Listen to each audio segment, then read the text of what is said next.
Okay. So, are you excited that you are here today? Okay, so dapat po we are always excited na makipag-meet kay Lord, makipag-ugnayan kay Lord. Okay? So, kasi po our heart is open when we are excited to receive kung ano man po yung pinagkakaloob ng Panginoon sa atin. Okay, in the past few weeks ay tinalakay po natin yung verse ng Matthew 6:33, But seek first the kingdom of God, or above all else, and His righteousness, and all these things shall be added unto you. So, yung pong verse na yon, so ibig sabihin, yung kingdom, gusto ko pong makita natin, the big difference ng kingdom into a religion. Okay, so marami po ang nag-iisip na kapag inilapit natin sila sa Panginoon, dinala natin sila kay Lord, sinyera natin sila, ang isip nila ay nag-iiba sila ng reliyon o mag-iiba sila ng reliyon. So religion is different from the kingdom of God. So pagka tayo po ay nag-share ng sa isang tao, ay siya po ay pagtumanggap sa Panginoon na ipapanganak po siya sa kaharian ng Diyos. Nagkakaroon siya ng relasyon, okay? And ibig sabihin noon, ang kingdom po, ibig sabihin ay king dominion. Dinadala natin ang bawat isa at tayo ay nasa kaharian ng ating Panginoong Jesucristo. So religion po ay nagpa-function sila on their belief, okay? Nagpa-function sila on their own, but the kingdom of God function on the power, okay? At saka po sa kalooban ng ating Diyos. Kaya po yung kingdom, okay? So kaya po yung dati ayaw ng iba na ayoko ma-born again. So marami pong mga ganyan. So kailangan po tayong ma-born again. Bakit? We need to be born again into the kingdom of God. So ibig sabihin, into the kingdom dominion, the king's dominion. And who is the king? The Lord Jesus Christ. So ilang beses po yan tinanong sa kanya ni Pilate, at yan din ang ikinamuhi sa kanya ng mga Pariseo nang inaangkin niya na siya ay hari nga. So, but Jesus answer Pilate, sabi niya, yes, I am a king, but my kingdom is not in this world. Okay. So, kaya po, makikita natin, tayo ng mga kumilala tumanggap sa Panginoon, we are citizens of the kingdom of God. And our king is Jesus, and we are under His dominion. Okay, so napakalaga po nun. Kasi tayo, nahihirapan tayong unawain yun dahil ipinanganak tayo, sinilang tayo, lumaki tayo, at tatanda tayo na nasa democratic government po tayo. Sa democratic government kasi parang may equal rights. So ang presidente, pwede mong murahin, pwede kang mag-rally. But in the kingdom is different. At dito, sa kingdom po o sa democracy ay tayo yung nagsisikap sa kabuhayan natin. Ngayon nga daw po ay, kahit sa Macau, kahit sa Middle East, marami na pong pinapauwing mga Filipino dahil gusto nila, yung mga locals na nila ang mag-work doon. At always, kahit sabi nga nung anak ko, kahit hindi man nag-aral, kahit wala mang alam, yung Qatari, pag sila ay nagtrabaho, pinasok sa trabaho, mas malaki pa sweldo nila doon sa talaga mga professionals na mga foreign o yung mga expat na nandoon sa kanilang bansa. Why? Because the king take care of their citizen. Hello? So ganun din po sa atin. Kaya kung papansinin ninyo, paulit-ulit na sinishare ko po ito kasi kailangan nating maintindihan. Okay? So you are not in a religion. Sabihin mo sa katabi mo. Hindi ka nagbago ng reliyon. Ayaw mo nang sabihin, ha? Okay. Itinama mo lang ang iyong relasyon kay Kristo. Ayan. So yan po, Bakit itinama? Kasi nga, tayo ay dating mga ligaw. Okay? Dahil sa kasalanan ng ating unang magulang, whether we like it or not, kapag tayo ay pinanganak, tayo ay makasalanan na. Amen? So, kaya mapapansin niyo yung bata. Kuminsan nakakatuwa, no? Ay, sinungaling na itong batang to. Natutuwa pa tayo. Pero pagka matanda nang nagsisinungaling, inis na inis ka na. So makita mo yung yung kasalanan, it manifests. Nakikita 'yan, At sabi nga ni Apostol Pablo, yung mabuti na gusto kong gawin ay hindi ko magawa dahil sa kasalanan na nananahan sa akin. Hello. So, pero po sa tulong at biyaya ng Diyos, kaya tayo nagtitipon-tipon dito, ay ulitin ko, hindi po para magkaroon kayo ng bagong relihiyon. No. For us to know what is the plan of God sa ating mga buhay. Hello? God has His original plan, original idea, original purpose sa ating mga buhay at yun po ang dapat nating maintindihan. And that is for all our good. Amen. Para lang po yan sa ikabubuti natin. So ngayon, tinalakay din po natin, yun, ilang linggo na, yung sa kingdom of God and the original purpose of God, the importance of our purpose. Di ba?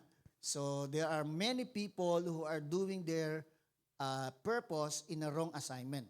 So successful sila, nagtatagumpay naman sila in the eyes natin, sabihin natin talagang they accumulated wealth, may bahay at lupa sila na maganda. Lalo na nga yung mga athletes, yung mga players, makita mo yung mga mansion nila. Si Pacquiao na lang, di ba? So, bilyunan ang halaga.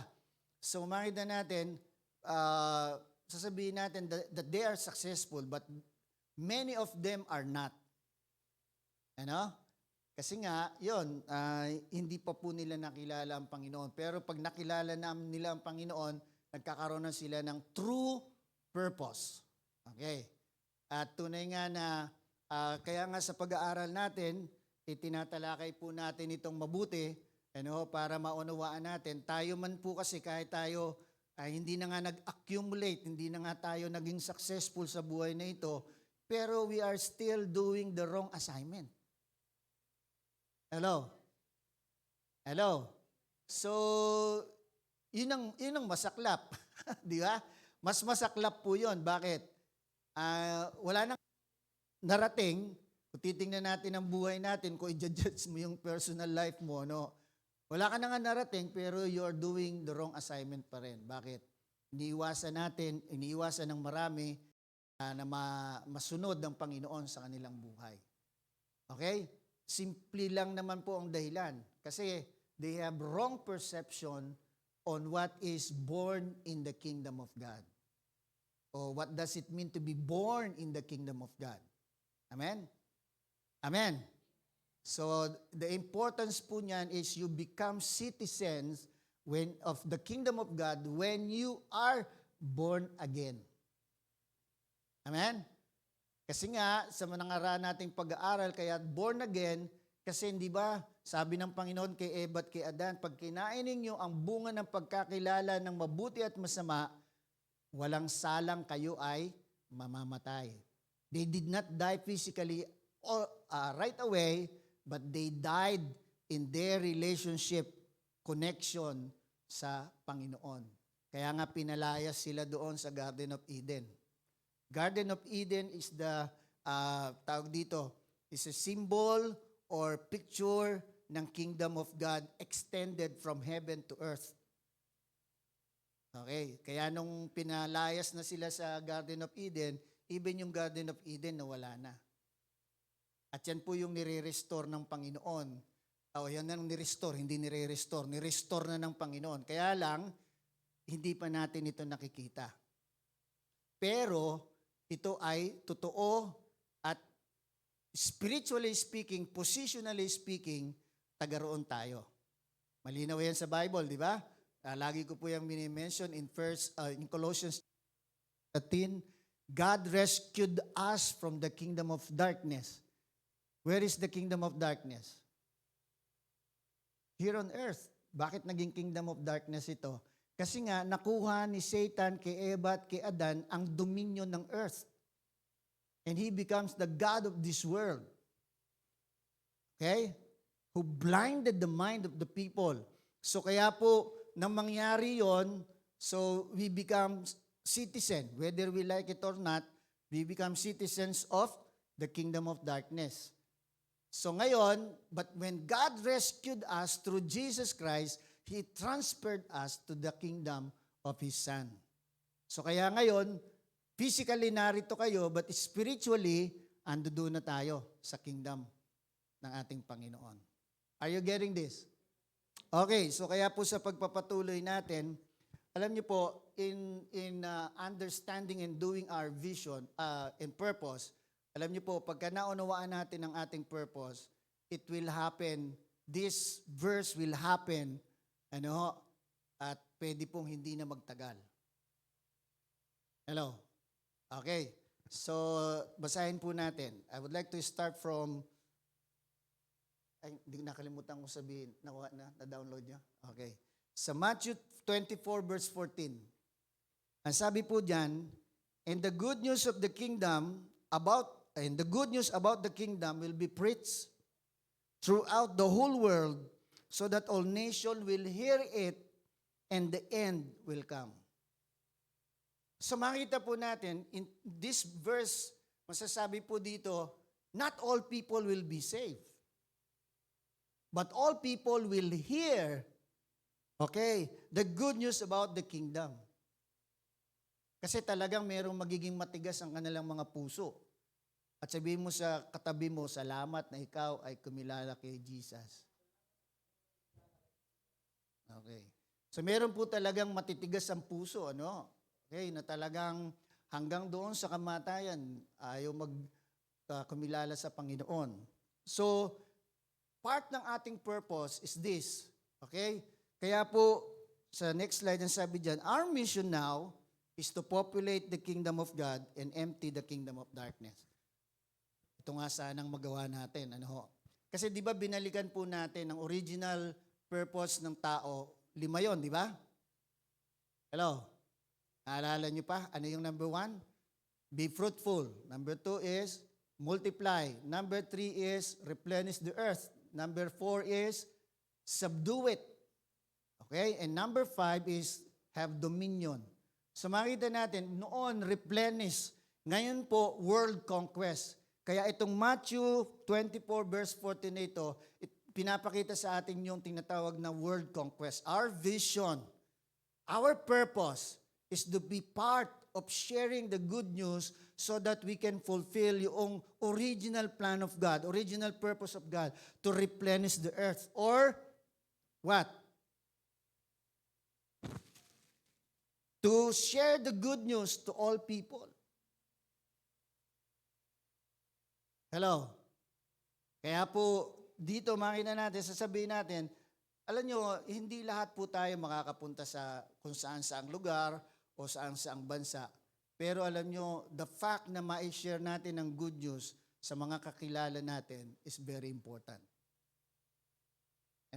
Hello? So, hindi natin problema maniniwala ba sila o hindi. Kasi hindi naman natin trabaho yon. Sabi nga ay unless ang Diyos ang magpakahayag sa kanila, dun lang sila kikilala. Nakukuha po ba natin? But siyempre, gusto natin na pag nag-share tayo, kumilala siya sa Panginoon, di ba? Para yung effort natin hindi mabaliwala. So ngayon, this is our mission. The mission na unang ibinigay ng Diyos sa unang tao, na dapat ay magiging mission ng lahat ng tao, na nabigo naman si Eva at si Adan. So ngayon, through Jesus Christ, ay pinapagawa yan sa atin ngayon. Amen? Hello? Kaya napakahalagang maunawaan po natin ito kasi kung minsan okay na tayo na nag-attend lang, okay na tayo na ganito lang. We have to grow. We need to grow. Amen? Kailangan po tayong lumago. And then, ma-develop po sa atin yung compassion for others. Okay. Next slide. And sabi po dyan, before Jesus, gusto ko po makita ninyo yung background. Tingnan po ninyo to. How Jesus restored, His kingdom and His purpose sa ating mga tao. Let's go back sa first church. Before Jesus charged His disciples to do the Great Commission, He assures them in Matthew 28 verse 18. Sabi ni Jesus, doon sa 500 disciples niya sa Mount of Olives. All authority in heaven and on earth has been given to me. Okay. So therefore, so nag-conclude siya sa verse 19.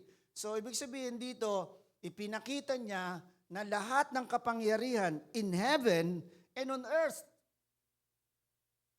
Sa ibang mga salin pa nga sa ibang mga verses and even under the earth. Okay? They will bow down to Jesus in the unseen world.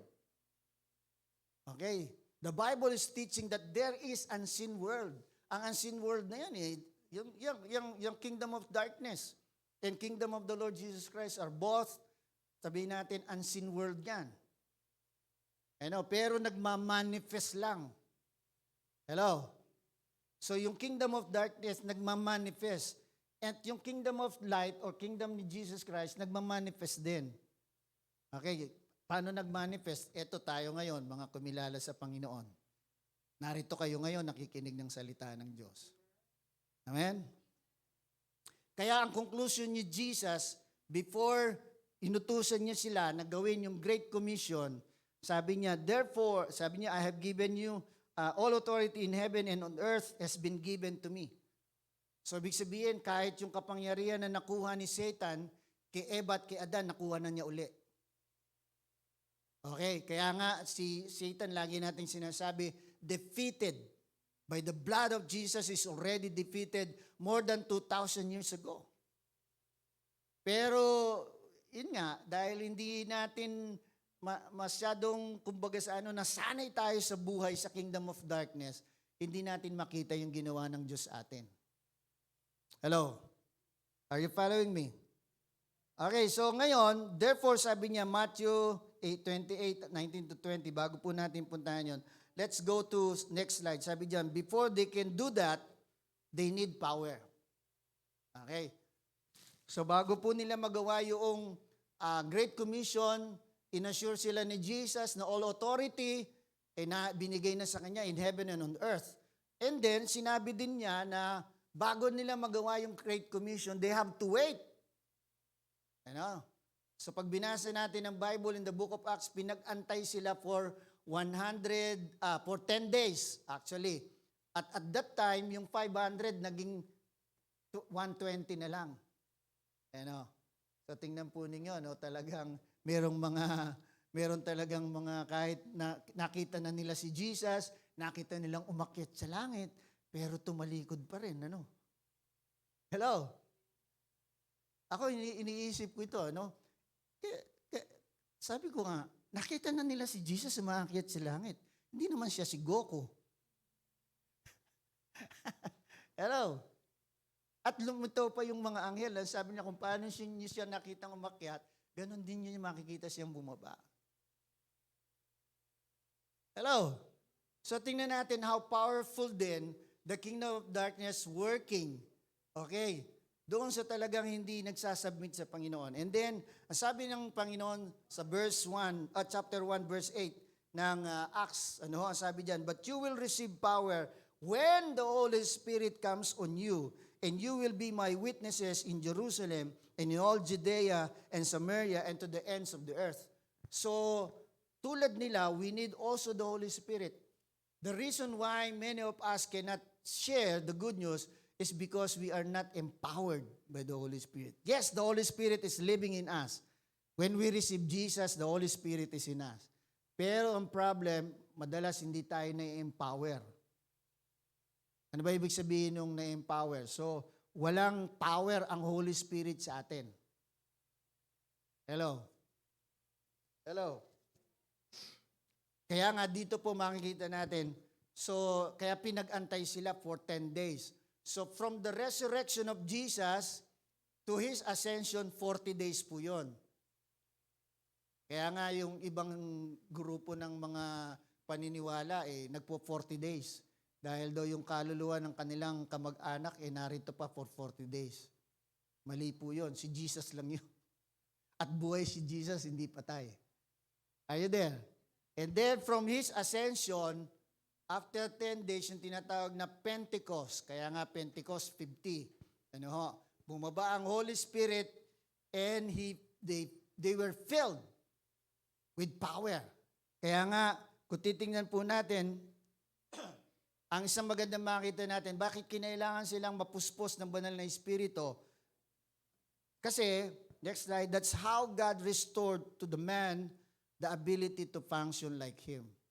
Para maibalik yung abilidad, paano mag-function tulad niya. Hello? Kasi nga, di ba, we are created in His image and His likeness. Image is the picture, the visual. Pero yung likeness means tayo po yung magpa-function tulad niya. Okay, so that is the original plan, idea ng Diyos kay Eva at kay Adan. Pero it was cut off. So ngayon na tayo nagsisampalataya, we can do that. We can be like that. Amen? Hello? So tandaan po natin, our life is very short here on earth. So our life na talagang totoong buhay natin for eternity. Ibig sabihin, no counting. Walang hangganan is in the kingdom of God. Hello. So what we are doing here is very important ngayon. Okay? Kaya po, siniserye ko tong ating pag-aaral na ito. Okay, tingnan po natin in the life of Stephen, how God restored yung tinatawag nating to function like God. In the life of Stephen, how he was able to function like God. He subdues evil by his love and forgiveness. Di ba sabi? Subdue it. Hello? So, ang nangyari, instead na si Eva at si Adan ang nagsubdue kay Satan, kaya ginamit yung salitang subdue because there is battle. Di ba? Before God created Adam and Eve, Satan is already thrown down on earth. Kaya nga nung sa verse 2 ng Genesis, chapter 1, the earth is void, the earth is empty, the earth is full of darkness. Kasi bakit ibinagsak dito the king of darkness? Nakuha po ba natin? Kaya nung si Eva at si Adan ay nalikha na, bakit agad nandoon yung ahas? Bakit agad nandoon si Satan? Because before they were created, he is already here. He is already thrown down. Amen?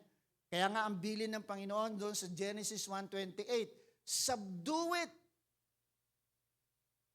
Hello? Kaya, ano ibig sabihin ng subdue? Overcome. Kailangan talunin mo siya. Hello? Napakahalaga po nito. Tingnan niyo si Stephen. Paano niya how he functioned like God. Sabi dito, he subdues evil by his love and forgiveness. Bakit? Yan po yung ginawa ni Jesus, di ba? Habang nasasaktan siya, habang may sugat siya, habang pinapako siya sa krus, anong sabi niya? Father, forgive them, for they know not what they are doing. Kaya nga yung isang centurion, kung papasin niyo yung Roman centurion, yung Roman soldiers, sabi niya, truly, this man is the Son of God. Napatunayan niya sa kanyang sarili. He believes. Hello? Kasi nga bakit? Nobody can forgive. Basta-basta ng ganong kahirap ang ginawa sa iyo. Imagine, binabato ka, namamatay ka sa bato. Tapos sasabihin mo, wag mo na pong ipataw, Lord, sa kanilang kasalanan na ito. Baka kung tayo yun, baka nagwawala tayo. Wala naman akong kasalanan, ba't niyo akong binabato? Di ba? Hello? Kuminsan nga lang, salita lang yung sinabi sa atin, talagang galit na tayo . How much more is that? Okay? So, ibig sabihin, si Stephen, he functioned. Okay? Nakita natin how he functioned, how he subdued. Okay? Yung evil by his love and forgiveness. And anong bunga nun? Si Paul po, na born again. Hello? Kaya sa chapter 7 po yun. In chapter 9, si Paul nakakilala sa Panginoon. Bakit? Sino si Paul noon? Siya si Saulo na siyang witness, siyang nag-utos upang patayin si Stephen. Hello? Okay. So tuloy po natin. The next slide, the apostles, when they received the Holy Spirit, were able to fulfill the first mission, be fruitful. Kaya nga po, mababasa natin yan in Acts 2:41. Tingnan po ninyo to, no? So they function like God. So those who accepted this message were baptized, and about 3,000 were added to their number that day. So they become fruitful. Yung 120 na dagdagan ng 3,000. Hello? So makita po natin dito, we need the Holy Spirit so that we can continue to function like God. So ayan po, no? I'm just sharing to you the background. Ano? So saan nanggagaling yung ating message? Okay. And then, dahil po sa, alam nyo, pagka nag-i-enjoy na, nasama-sama, ayaw nang mag-iwahiwalay eh. And it happens even today, di ba? Yung tayo-tayo na lang, we enjoy yung ayaw na parang ayaw na natin na may mahalo sa atin kasi bagong pakikisama na naman, ano? So talagang sisimula na naman uli, ano? So natural sa atin 'yan. Hello. So it happened in the church, it happened in the life group o cell group. Ano? Na kaya nga dumadating yung panahon, magkakamukha na sila. Parang tayo. Ano? So tingnan mo yung katabi mo, kamukha mo na ba? Okay. So now the Lord, tingnan po ninyo, no? In order for them to fulfill the second Great Commission, okay, God allows persecution. Hello. Tingnan po niyo, next slide. Sabi dito, then persecution broke out against the church. Here they fulfilled the second mission, multiply. Nanghalat na sila eh. Okay? So, kaya nga dito, mababasa po natin yan sa Acts chapter 8, verse 1. And Saul was there giving approval to his death, si Stephen. On that day, a great persecution broke out against the church at Jerusalem. Kasi sa Jerusalem lang sila nagtitipon-tipon. And all except the apostles were scattered throughout Judea and Samaria. So nagsimula na po silang mag-scatter. Bakit? Anong sabi? You will be filled with the Holy Spirit and you will be my witnesses. Acts 1:8. Where? In Jerusalem, Judea, and Samaria. Itong mga bagong believers nito, itong mga mananampalataya, they just stay in Jerusalem. Andyan ba kayo? So ngayon, God allows persecution. At ginamit si Saulo na naging Pablo later on. Okay? At dito po makita natin, they scattered. Ano, sa Judea and Samaria. And later on, si Paul ginamit sa Asia. Kaya pag binasa po niyo yung Bible, lalo na yung Book of Acts, wala nang mapuntahan si Paul na hindi nakarinig ng mabuting balita. Imagine, naubos niya. Hello? Lahat ng may tao sa lupa, naubos niyang puntahan. Can you imagine that? Andyan ba tayo? So, sometimes God allows things to happen sa atin. Ano yung bang parang, ano na ba itong nangyayari sa buhay ko na to? Yung pala, God is instructing you to do something for His glory. Go back to my purpose. Ano sinasabi? Go back to your purpose, sinasabi ng Panginoon sa atin. Di ba? Minsan ano ba itong nangyayari sa akin? Pero God is, actually, sinasabi sa iyo, go back to your purpose. Kung hindi mo pa alam yung purpose mo, know your purpose. Hello? Okay? Kasi po, life is not about pasok ka sa trabaho, uwi ka, sweldo, bili ng grocery, bili ng pagkain, tulog, gano'n. Napansin nyo ba yung buhay ng marami, routine lang? Napansin nyo ba yun? Di ba kayo nasawa doon? At kuminsan talaga nakaka-boring na, no? Na ganun lang ang takbo ng buhay. Yung bang, umaga na naman, gabi na naman, umaga na naman, ano kaya ang kakainin namin? Ano kaya lulutuin ko? Ano kaya bibiling ko? Umaga na naman, trabaho na naman. Hello? So makita po natin, pag gano'n na po nararamdaman natin, ibig sabihin, the Lord is speaking to us, it's about to know your purpose. It is about to do your purpose.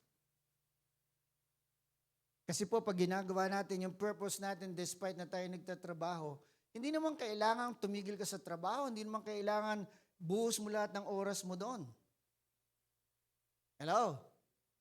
Kaya nga tayo po nag-aaral, kaya tayo tumutuklas ang salita ng Diyos sa upang makita natin how we will be able to do our purpose. Okay? So sabi po dito sa next slide, because they scattered all over the land, they began to populate the kingdom of God. So they become to populate. Nag-scatter na sila sa buong Israel. Hindi lang sila sa Jerusalem, hindi lang sila sa Judea, kundi sa maging Samaria. Kaya po may Judea at Samaria, kasi po ang Judea at saka Samaria, divided group po yan. Sino po yung mga nasa Judea? Ito po yung dalawang tribe na hindi nakipag-compromise, makipag-asawa sa ibang lahi. Yung mga Samaritano, sila po yung nakipag-asawa sa ibang lahi. Kaya they were divided. Hello? So, kaya, bakit may Samaria? Bakit may Judea? No, baka na itatanong natin. Yun ang simple explanation natin. So, ito po yung importante. Now, punta tayo sa ating buhay ngayon, sa ating mga sarili. Next slide, sabi dyan, becoming yourself for the benefit of others. Maging ikaw sa sarili mo, maging ikaw para, ano ba yung benefits? Wala to. Sa pakinabang ng iba. Hello? So, maging ikaw, tama ba yung Tagalog ko? Maging ikaw para sa kapakinabangan ng iba. So, paano natin gagawin ito? Now, this is our move sa atin ngayon. Sa atin na ito. Tiningnan natin yung background. Ngayon, ito sa atin na. Now, let us join a cause and completely dominate our territory. So, we have a territory. Sabi ko nga, Lord, bakit mo kami binalig sa panipuan? Hello? So, bakit kayo nag-a-attend dito? Naitanong nyo ba yan? Kasi ito yung malapit eh. Minsan ganun lang yung dahilan, simpleng dahilan. Ito kasi yung malapit. Si Evelyn lang yata malayo dito eh. From Arayat pa. Ako ka ba natin? So naiisip ba natin yun? O tayo ay nagpupunta lang dito dahil nakagawian na natin, o dahil na-invite tayo, o dahil nasanay na tayo, dahil may kaibigan na tayo dito, dahil yung mga ganon, ano? So, pero now, sabi nga, let us join a cause. There is a cause. Okay? Na dapat talagang gawin natin. And we are all, tayong lahat, ay kailangang gawin ito. Sometimes yung maling perception ng marami, kayo ang leaders dyan eh. Kayo ang pastor dyan eh. Kayo ang mga workers dyan eh. Kayo ang gumawa. Hello? Patandaan po natin, every one of us are called by God. And every one of us is a steward, katiwala ng Panginoon. And one day, we will face the Lord at itatanong sa iyo, ano ang ginawa mo? Di ba? Nakuha po ba natin? So ipagsusulit natin, anong ginawa mo sa buhay mo? Kasi steward tayo ng buhay natin. Katiwala tayo sa buhay na ito. This is not our own. Kaya nga every time God allows us to die, we will die. No one can say, I'm still alive tomorrow or next year. Wala makakapagsabi na yan. Ay, malakas ako. Everything, talagang continuous ang aking consultation sa doktor. Nagba-vitamins ako and on and on. Alam niyo po, kahit yung mapera. Tingnan niyo si Grace Aquino, ang yaman. Di ba? Yung kanyang kamag-anak na si Kuwangko, at the age of 58, he died. Hello? Kaya nga ako, I am so thankful to God, Lord. Salamat. Umabot pa ako sa 60. Few days na lang. Hello? Akala ko di na ako aabot eh. So ngayon, ito po yung gusto ko makita natin. Let us join a cause. Hello? Are you willing to join a cause? Para bang yung ano natin, halimbawa, mayroon tinatawag dyan na, ano yung tawag doon? Fund drive. Di ba? Meron diyang, halimbawa, cleaning drive. So, maglilinis ang mga tagapanipuan ng kalsada, ng mga damo. Ngayon, hindi na ginagawa yun eh.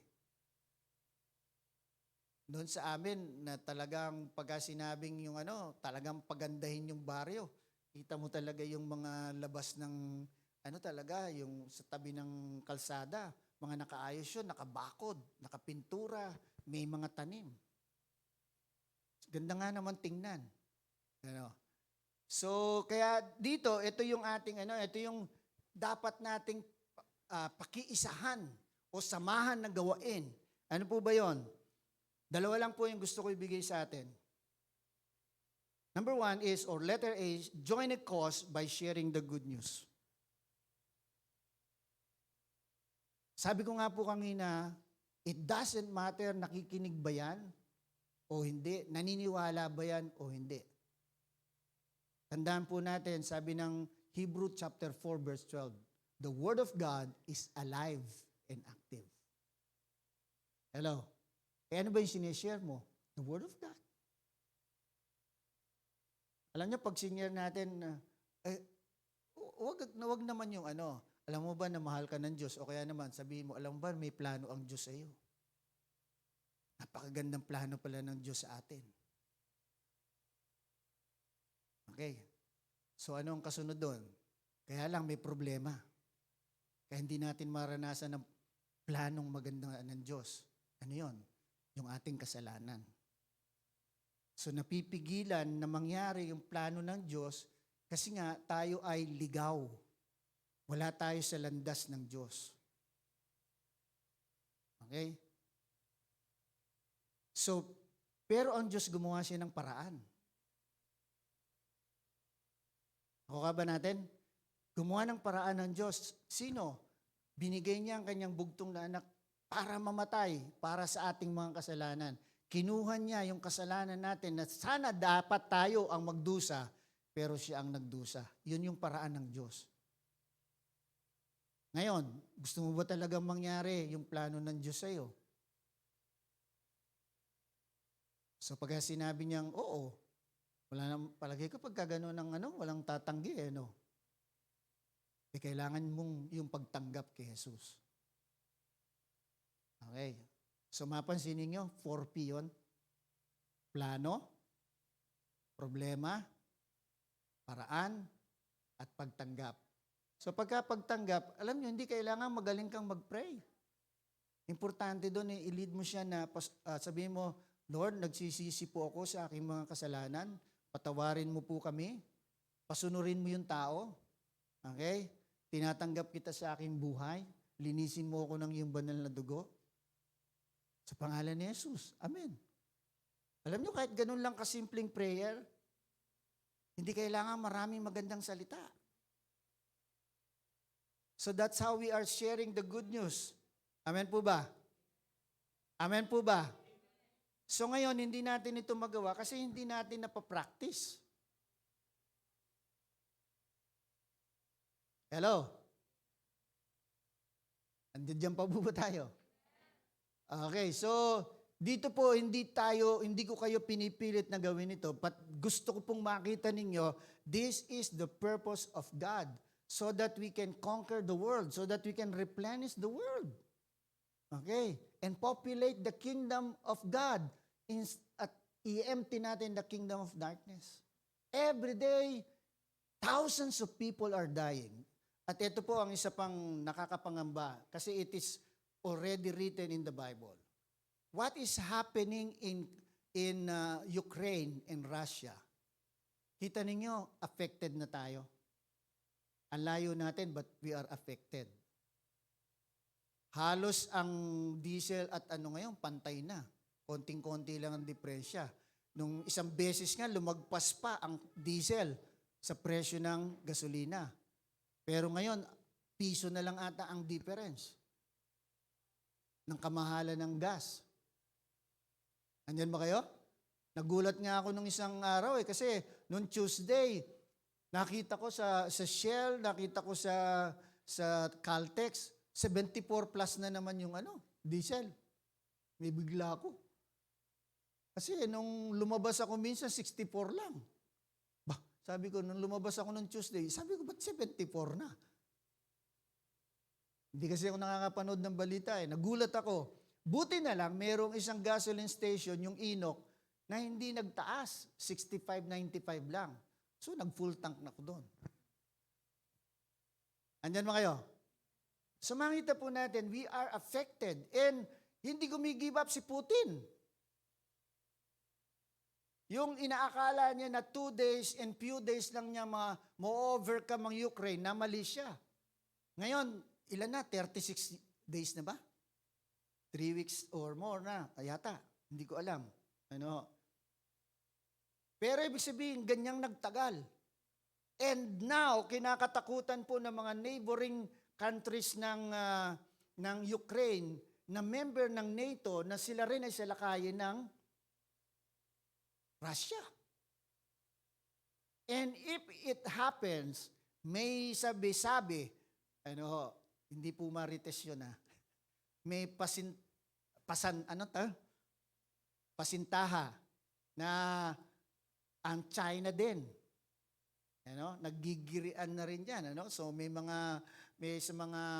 mga barko nila, nagpupunta na doon sa mga lugar, Paris ng Japan, and on and on. At number 1 target ng China ay yung Taiwan.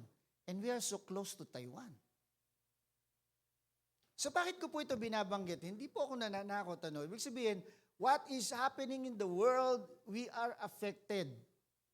And that is signs of Jesus coming. Hello? Ang tanong ng Bible is, may madatnan kaya siyang mananampalataya? So, ibig sabihin ng may madatnan kaya siyang mananampalataya, may madatnan kaya siyang ginagawa yung purpose ng Panginoon, yung purpose ng Diyos sa kanyang buhay. Amen? Okay, so sabi po ni Paul sa Romans chapter 1 verse 16, ito po, napakagandang pangawakan nito. Sabi ni Paul, "For I am not ashamed of this good news about Christ. It is the power of God at work, saving everyone who believes." So, ibig sabihin, it's up to the person to believe. Sa atin naman, it's up to us to share. Hello? Hello? Ulitin ko, it's up to the person to believe. Kaya nga sabi ng John 3:16, "For whoever believes in Him should not perish but have everlasting life." Kasi we cannot force a person to believe. Hello? Hindi mo pwedeng persahin. Hindi mo sabihin, magbago ka na. Tanggapin mo na si Kristo, magbalik ka lang, loob ka na sa Diyos. Hindi mo basta pwedeng ganon. Amen. So, dito po, kaya po napakahalaga, alam natin yung Bible. Kaya napapansin po ninyo, I am teaching you back and forth from the Old Testament to the New Testament para alam natin ang Bible. Para ma-excite tayong basahin ng Bible. Alam niyo po, pag binasa niyo yung Bible, napakasarap basahin talaga. Sa umpisa, nakakatamad. Lalo na pag ang nabasa mo, yung puro pangalan na lang. Pero pag nabasa mo yung mga stories, alam niyo, napakaganda pala. Kaya kung magbabasa tayo ng Bible, ngayon na nadidinig nyo, itong mga sinishare ko sa atin, it becomes more exciting. Ako nga po sa madaling araw, basta nag-reveal ang Lord sa akin, babangon ako Susulat ko agad. Tatype ko agad sa cellphone ko. Kasi pagising ko sa umaga, nakalimutan ko na yun. Ang hirap ko nang alalahanin. So kaya po ako, dami kong notes sa Bible, sa cellphone ko. Why? And most of the sineshare ko po sa inyo a revelation of God during that time, ng mga talagang communion sa Kanya. And then, another thing is this. In John chapter 3 verse 6, sabi po ni Jesus kay Nicodemus, human can produce only human life, but the Holy Spirit gives birth to spiritual life. Kaya hindi po natin pwedeng puwersahing ma-born again ng isang tao. O hindi ko mo sumama sa atin, born again na. Kung minsan nakala natin dahil nahikayat natin, na isama natin, born again na. No. Unless that person truly accept Jesus as Lord and Savior, hindi pa po siya born again. Bakit? It is the work of the Holy Spirit. Kasi ang tao nanganganak ng tao. Pero ang Holy Spirit po ang nagbibigay lamang ng tunay na karanasan ng pagkapanganak na muli. At sino yung napapanganak na muli sa atin? Ang napapanganak na muli sa atin is our spirit. Not your soul or mind, not your will, not your emotion, and lalo nang not your physical body. Ang naborn again po yung sa loob mo. Yung spirito mo. Na ngayon, dahil naborn again yan, tinatahanan niya ng Holy Spirit. Tinatahanan niya ng Diyos. Hello? Kaya, pagka talagang bukas ka, open ka sa Holy Spirit, ang Holy Spirit mag-i-speak sa iyo. Amen? Okay, naiintindihan po ba niya pinag-uusapan natin? Kaya sa verse 7, sabi po ni Jesus kay Nicodemus in John chapter 3 verse 7, so don't be surprised when I say you must be born again. Okay, so ang pagiging born again po is a must. Hindi optional. Hindi yung kung gusto mo lang. It is a must. Gusto mo ma-born again, okay lang. Kung hindi, okay lang din. No! Andiyan ba kayo? To be born again is a must. Yan ang sabi ni Jesus. So don't be surprised. Sabi dito, sa verse 7, when I say you must be born again. Okay, kasi ulitin ko, bakit ka maboborn again? You will be born again in His kingdom. At inalis ka sa kingdom of darkness. Okay, tuloy natin. So kaya nga 2 Timothy chapter 1 verse 8, so never be ashamed to tell others about our Lord. Huwag daw po tayong mahiya. Kahit iniiwasan tayo, huwag tayong mahiya. Amen? Kahit sinasabihan ka pa kung ano-ano sinasabi sa iyo. Alam nyo, meron tayong kapatiran dati, before the lahar. Ano sila yung nakakabatang kapatid nakakilala sa Panginoon. So, naisasama namin. So, hanggang sa maging manggagawa siya sa unang church natin noon. So, ngayon, nung una, sinesharean niya yung ate niya. Dahil ayaw maniwala, tumigil. Ngayon, ang ginawa ko naman, nagpunta ako sa kanila. Dinalaw ko sila, kinumusta ko sila, and then, sinyeran ko. Alam mo ang sabi nung ate niya sa kanya? Pastor, inaantay ko lang naman na imbitahan ako niyan eh. Hello? Inaantay lang naman ako na imbitahan niya. Ibig sabihin, dumating na yung punto na talagang open na siya. So ano ibig sabihin nito? Do not give up. Do not be ashamed. Kaya sabi po, sa susunod na talata, preach the word, be prepared in season and out of season. Mag-share lang tayo. Kung ayaw niyan tumanggap, okay lang. Pero huwag tayong sumawa. Sabi dito, and correct, rebuke, and encourage with great patience and careful instruction. So, share the word in season and out of season. Ano yung season and out of season? Kahit walang gana yung makinig. Kahit tinutuya-tuya ka pa niyan. Hello? Ako nga po, nung una akong dito sa Pampanga, sabi sa akin ng mga Kapampangan, kung hindi ka magsasalita ng Kapampangan, hindi kami makikinig sa iyo. O siyempre, first time ko dito, baguhan lang ako dito, anong alam ko sa Kapampangan? Kayang-kaya nga ako ibenta eh. Pero later on, alam nyo, yung mga tao na yon later on, kababalik-balik ko, naniwala din sila. Why? Because the Word of God is alive and active. Second, join a cause by teaching the new believers. So, ibig sabihin, hindi lang pala tayo mag-share. Kailangan nating i-teach. Anong kaibahan ng sharing? Yung sharing is simply telling people. But yung teach is educate. Okay? So, sa Matthew 28 verse 20, tingnan muna po natin. Teach the new disciples to obey all commands I have given you. And be sure of this, I am with you always, even to the ends of the earth, the age. So, ibig palang sabihin, kapag tinuturuan natin yung mga tao, sasamahan tayo ng Diyos, maging hanggang sa katapusan ng mundo. Andyan ba kayo? Andyan ba tayo? Kaya makikita po ninyo, bakit tayo may mga trainings? Bakit tayo may mga life group? Kasi doon po kayo natuturuan. Amen? So, yung pong ganito, it's not enough. Hindi tayo lubos na ma-educate. Ano? Kaya po sabi ng Timothy, 2 Timothy 2:2, you have heard me teach things, sabi ni Paul kay Timothy, that have been confirmed by many reliable witnesses. Now teach this truth to other trustworthy people who will be able to pass them on to the others. Tingnan po ninyo, tinawag kayo ng Diyos dito, dinala kayo ng Diyos dito. Bakit? Naniniwala siya sa inyo. That you can also pass to others kung ano po yung natututunan ninyo. Are you not happy with that? Di ba kayo masaya doon? Hindi po ba kayo masaya doon? Sino ba ako? Ano ba ako? Wala akong alam eh. Hindi po yun. Naniniwala ang Diyos sa iyo. Sabi mo sa katabi mo, naniniwala ang Diyos sa iyo.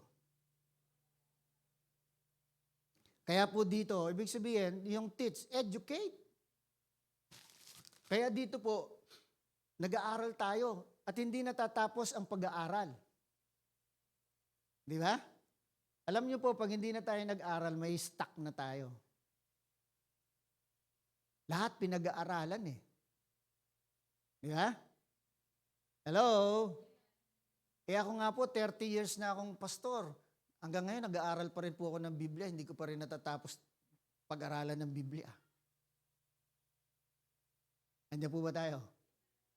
Okay. Minsan na-message na yan, talagang marami pang mabibigay. The more it becomes clearer. O gaano ko nakaraming binasa yung Bible, from cover to cover. Hanggang ngayon, pag binabasa ko pa, talagang ang dami pang pinapakita ng Lord. Bakit?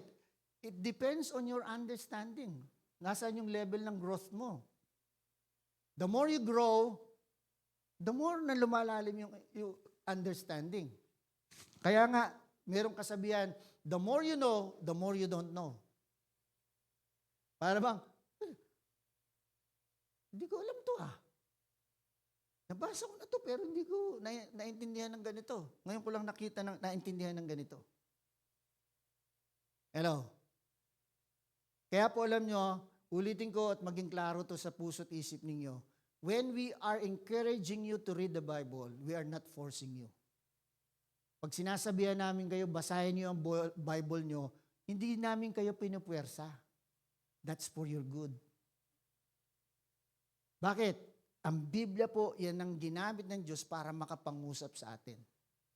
Alam niyo po ang maganda ngayon, meron na tayong written word. Noon yung transmission ng word nababago. Naiiba. Kaya po, pansinin na lang natin, and I will close on this. Pansinin po ninyo, dahil sinabi ng Diyos kay Adan, huwag kayong kakain ng bunga ng pagkakilala at mabuti at masama, kasi walang pagsalang kayo mamamatay. Siyempre, senior na yung kay Eva. So ano naman ang tukso ni Satan? Totoo bang sinabi ng Diyos? O sabi ng Diyos, eto po pansinin niyo in chapter 3, mababasa niya, sabi ni Eva kay Satan, sabi ng Diyos, huwag daw kaming kakain ng bunga ng pagkakilala ng mabuti at masama at hihipuin. Andyan ba kayo? So nadagdag yung hihipuin. Wala namang sinabi ng hipuin eh. Ano ibig sabihin dito? Most of the time, yung oral transmission, yung sinabi lang, kaya nga nagiging chismis eh. Hello? Dumalaw lang, ng ligaw lang. Kasabihin na, ay buntis si ganun. Buntis na agad yung dinalaw. Hello? Hello? Andyan ba kayo? So, ganun ka, no? So, naikwento lang, alam mo ba, dinadalaw si naging ganito. No? So, pag nasali na yon sa Marites, anong nangyayari? Pag nagsalin-salin na yon, pagdating doon sa dulo, nanganak na pala. Anong anak? Pares dito minsan, yung nagtitinda ng ulam. Sabi niya, patay na. Si Ampalaya. Bulong Ampalaya! Bulungan ng sardinas. Di ba? Sabi niya, patay na yon. Bakit namatay? Kasi ganito, kasi ganyan. Tapos maya-maya dumadaan. Sabi mo, patay na, patay yan. Hindi kasi sabi dun sa amin, patay na eh. Nakuha ba natin? Buhay na buhay yung tao, pinapatay. So anong lesson na gusto ko makita nyo doon? The lesson that I want you to teach, nawala dito sa aking note, Ang sabi, yung mga taga-Bereans become more noble than the Thessalonians. Kasi every time Paul preached, they go back to the Bible. At tinitingnan nila kung ang pinipreach ba ni Paul ay totoo. Amen? So, ganun din ako sa inyo. Tingnan ninyo yung Bible nyo. Ang pinipreach ko ba dito ay totoo? Hello? So, kaya nga sa ating pagtatapos ngayon, yun ang gusto kong sabihin sa atin. So, if we want to be successful, ito po yung isang gusto kong makita natin. True success in life is not measured by how much you accumulate, but by how much you lose. So yung true success daw po, hindi yung gaano karami yung nakukuha mo. Kung gaano karami yung nawawala sa iyo o naipapamigay mo. Okay? Your life is determined not by how long you live, but how much you give to your generations. So ano bang binibigay natin sa generations na ito? Anong iiwanan natin sa generation na ito? Sa mga anak natin, sa mga apo natin, anong iiwanan natin? Hello? Naisip po ba natin yon? Alam niyo, pagkakayamanan lang ang iniwanan natin sa mga anak natin o sa mga apo natin, baka lustayin lang nila yan. Lahat ng pinaghirapan mo. Mabaliwala. Hello? But, sabi dito, join a cause in reaching other for Christ. So kapag ito ang iniwanan natin sa mga anak natin na nakalakihan nila, nakita sa atin, yun din ang gagawin nila. Alam niyo po isang dahilan bakit ako naging pastor, bukod sa prayer ng nanay ko na maging pastor ako, ito'y dahil sa nakita ko sa lola ko, how she was so committed to the Lord. Yung buong buhay niya, magbasa siya ng Bible, grabe. Umaga, tanghali, gabi, halos memorize na po niya yung Bible. Tapos, doon sa simbahan namin noon, talagang nananalangin siya ng 3:00, pumupunta siya doon sa building, nananalangin siya. So, nakita ko po yun. At saka walang Sunday na makakahadlang sa kanya na hindi siya sisimba. Kahit ano pa ang dahilan. Kung hindi lang din talaga, hindi niya kayang tumayo at maglakad, hindi siya makakapunta, hindi siya pupunta. Pero walang hahadlang sa kanyang pagsamba sa Panginoon. Hello? Kaya sabi ko, yun yung naiwan niya sa akin. Kasi siya po nagpalaki sa akin eh. So tayo, anong iwanan natin sa henerasyon natin? Mayroon ba tayong halimbawang iiwan sa kanila? O halimbawa ng kung paano kumayod, mamatay sa kakayod-kayod? Kaya yung mga anak natin, wala ring gustong gawin kung hindi kumayod ng kumayod. O kaya naman, gastusin lahat ng kinakayod natin. Hello?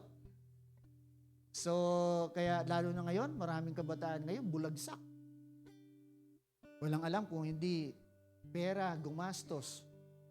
Ni ayaw magtrabaho. Napapansin niyo ba yan? Napapansin niyo ba yan? That's why we need na maintindihan natin ano yung tamang example na iwanan natin sa ating susunod na henerasyon. Amen? And it will be, makikita natin, shown to them by sharing how we are determined to share the good news to the people, to teach the people to grow in the Lord.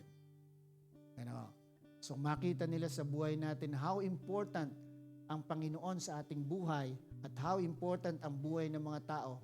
Alam nyo, yun din ang gagawin nila later on. Tumayo tayong lahat.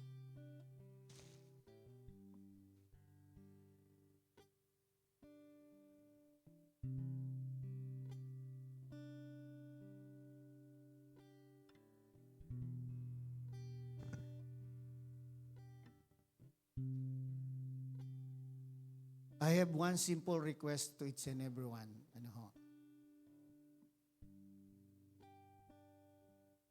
Sa panahon po ngayon, it's not easy.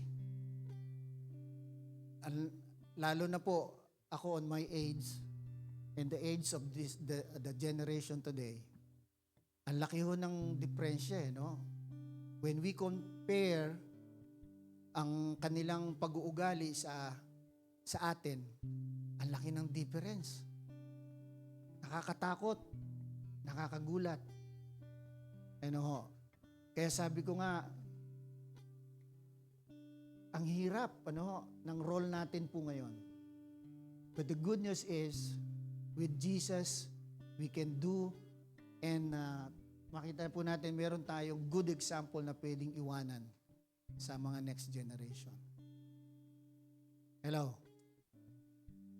So by giving your life, by being determined to do kung ano yung pinapagawa ng Panginoon sa atin, to our purpose, alam niyo po, yun yung pwede nating iwan. Maaaring ngayon, hindi po natin sila makita na ganun ang ginagawa nila, but by the example that we will live them, by the example that we will show them, they will not forget it. Amen? Come on, let us pray. Pawitin natin yung God is so good. I am blessed. I am, So we are blessed na nakilala natin ang Panginoon. We are blessed that we are here. We are blessed na merong nagtuturo sa atin. We are blessed, na meron tayong panahon na naibibigay sa Panginoon. Yes, oh God. Hallelujah. God is so good. So good. God, you're so good. And God, you're so good. You're so good to me. Alam mo, isipin mo ng malalim ito, na ang Diyos ay mabuti sa iyo.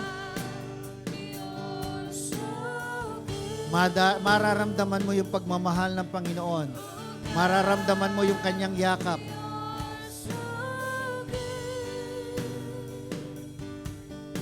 Oh God, you're so good. You're so good to yes, Lord God, God, you're so good. Oh God, you're so good. Oh God, you're so good. You're so good to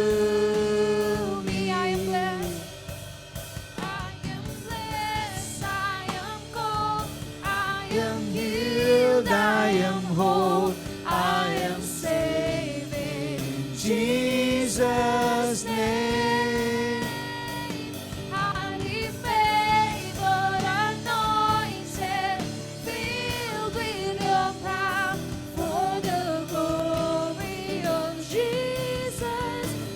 Once again, I am blessed. I am blessed, I am gold, I am healed, I am whole, I am saved in Jesus' name. Yan ang ginawa sa iyo ng Panginoon. He favored, anointed, Ganyan ka, kapatid. filled with your power, for the glory of Jesus. For the last time, I am blessed.